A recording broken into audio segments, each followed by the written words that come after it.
of their children. But a time will come that when the children will own their parents. That at one time the parents would own their children, that when the parents would say the children must listen. And that is what Islam teaches us. But when the day of judgment comes near, it will become opposite. That the parents will become majboor, the parents will become forced to listen to their children. Their children will overrule the parents. This is one sign the Messenger of Allah mentioned 1400 years ago. Now you see for yourself, my brothers who are present here today and those who are listening, that do we come into this category? That our parents are forced to listen to us in many things. This is one sign of the Day of Judgment. At least what we should try is not to be amongst that sign. Leave it to others to be. Let's try to avoid ourselves away from being this sign. That we are them that are forcing our parents to listen to us.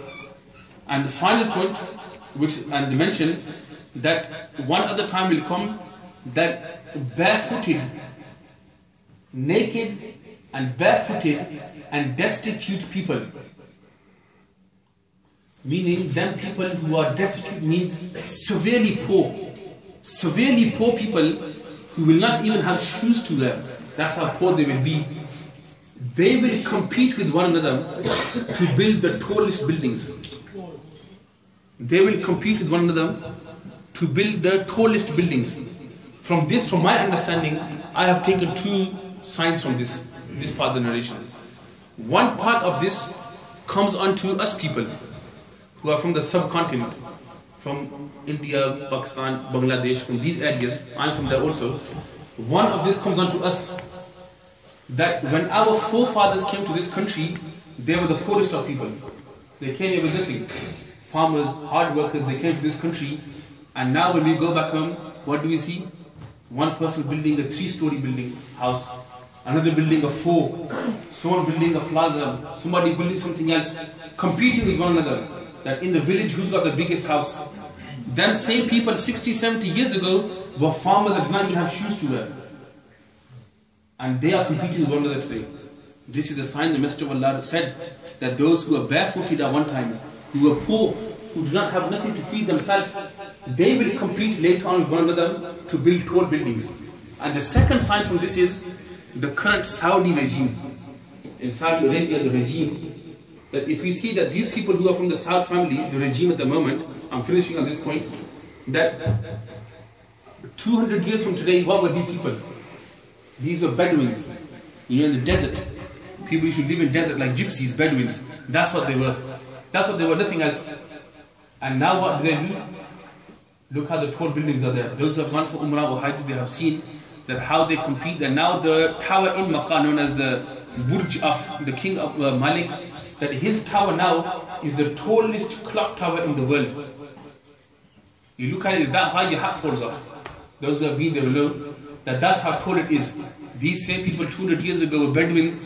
They were in deserts, living like gypsies. And today they are competing.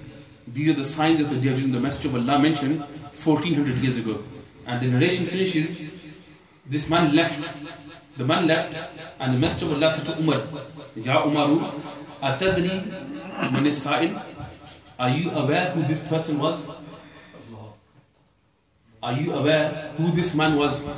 This man who came, none of you could recognize him. He was wearing very bright white clothes, black hair. He sat next to me. He asked me these questions about Islam, Iman, Ihsan, the Day of Judgment. Do you even know who this man is? And Umar said, Wallahu wa rasuluhu a'lam. Words of the hadith, Allah and His Rasul know best. I am unaware. Allah knows, and Ya Rasulullah, Allah has given you the knowledge, you also know. You tell us who he was. And the Messenger of Allah replied, فَإِنَّهُ جِبْرِيلُ أَتَاكُمْ يُعَلِّمُكُمْ دِينَكُمْ. That this man who came here, who seemed like a man to you, this man in reality was the angel Jibreel. Subhanallah. He was the angel Jibreel who came here. And what did he come for? Ataakum. He did not come to me. Ataakum. Kakumakum is Jumma for second person. He came to you, not to me. He came to you. Yu'allimukum, to teach you. Dinakum, your religion.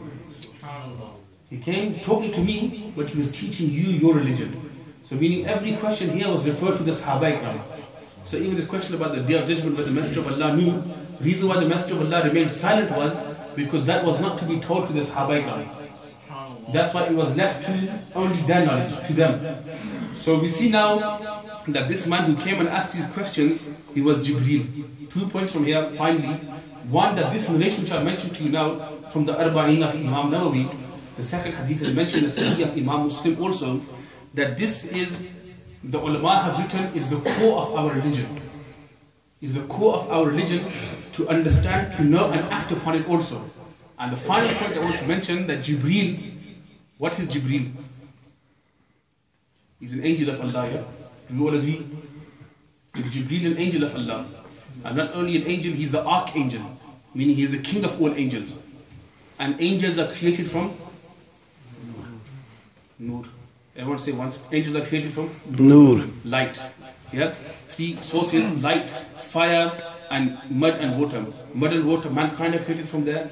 Jinnat are created from fire, and angels are created from light. But here the hadith states that, as the Umar said, that amongst us came a rajul, a man, that Jibreel came in the form of a man. Jibreel's reality is light. He came in the form of a man. So if the angel of Allah, Jibreel, can come in the form of a man, why can't our messenger of Allah, who is light, come in the form of a man?